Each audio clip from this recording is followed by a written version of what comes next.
नमस्कार, आप देख रहे हैं खबर 24 और मैं हूं आपके साथ लता। हर बार नारी ही अबला नहीं होती, क्योंकि पैसे की चमक नर नारी कुछ नहीं देखती। निर्भया गैंगरेप, ये देश आज तक नहीं भूल पाया। सुनते ही ये शब्द हर लड़की का पैर जरूर डगमगाया, मगर हर लड़की ऐसे अपराध का शिकार हो जरूरी नहीं, क्योंकि आज लड़कियां वुमेन कार्ड, विक्टिम कार्ड खेलकर शिकार नहीं बनती बल्कि कटती हैं। अभी 2 दिन पहले उत्तर प्रदेश के गाजियाबाद से निर्भया जैसे गैंगरेप का मामला सामने आया था, जिसने सुर्खियों में आते ही लोगों के मन में फिर से खौफ पैदा कर दिया। मगर गुरुवार को इस पूरे मामले को झूठा करार दिया गया और कहा गया कि पूरी घटना स्क्रिप्टेड थी। 53 लाख की प्रॉपर्टी हड़पने की कहानी थी। कहानी की मुख्य कलाकार दिल्ली निवासी 36 वर्षीय महिला यानी बताई गई पीड़िता एक बड़े अस्पताल में नर्स है, जो कि 16 अक्टूबर को स्क्रिप्ट के अनुसार भाई की बर्थडे पार्टी के लिए नंदग्राम पहुंची थी, जिसके बाद वो लापता हो गई और 2 दिन बाद नंदग्राम इलाके के सड़क किनारे बेहोश मिली। पूरे मामले की रटी रटाई स्क्रिप्ट पीड़िता के भाई ने पुलिस को बताई और आरोपियों के तौर पर दीनू, शाहरुख, जावेद, ढोला और औरंगजेब उर्फ जहीर के नामों को निश्चित किया।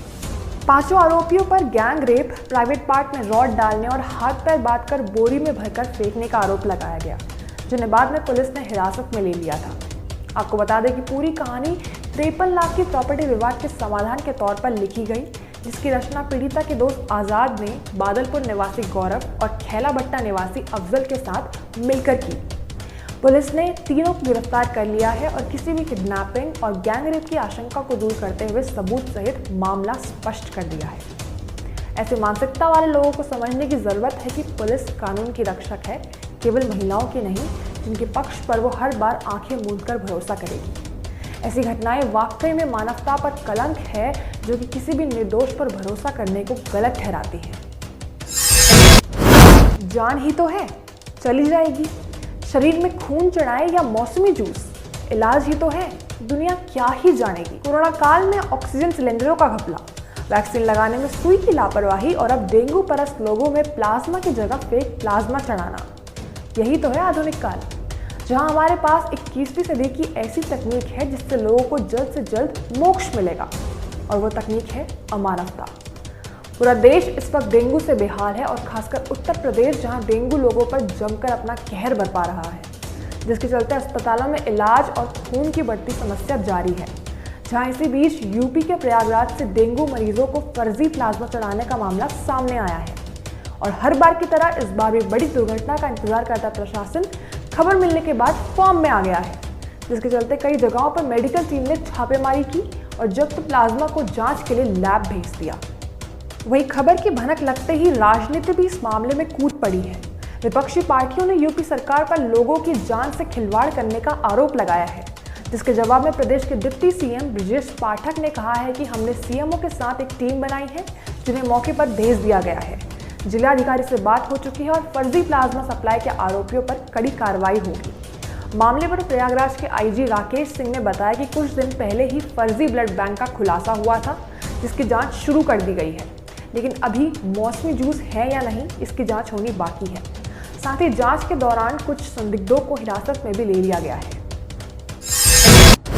धर्म पर एक और विवादित बयान, श्री कृष्ण ने अर्जुन को पढ़ाया था जिहाद का पाठ।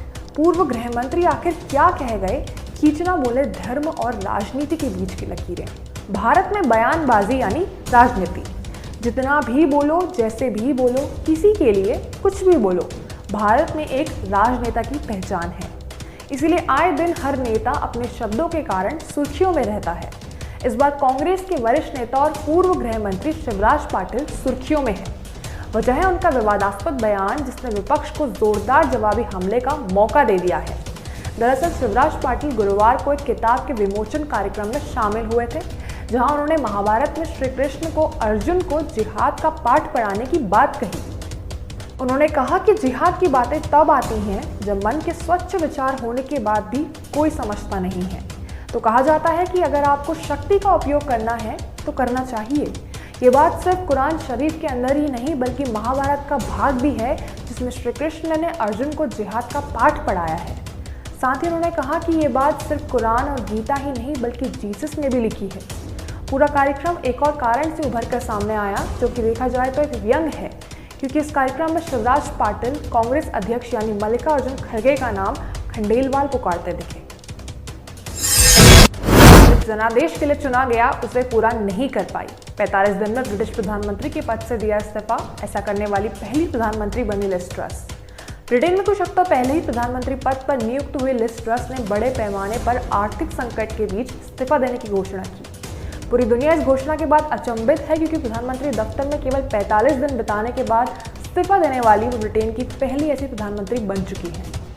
आपको बता दें कि पूर्व पीएम लिज ट्रस की अपने 2 बड़े फैसले पलटने के कारण आलोचना हो रही थी।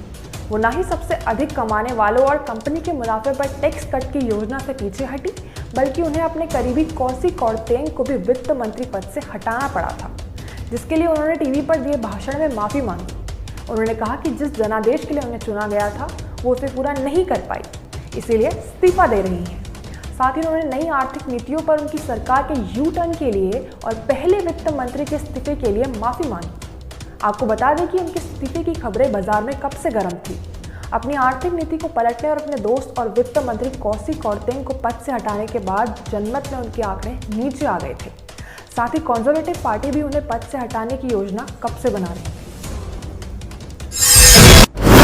ये खबर आपको कैसी लगी? अपनी राय जरूर दें। इस खबर से संबंधित यदि कोई शिकायत या सुझाव है तो ज़रूर बताएं। अगर आप YouTube पर हमारी खबरें देख रहे हैं तो खबरों को लाइक करना, शेयर करना और हमारे चैनल को सब्सक्राइब करना ना भूलें। धन्यवाद।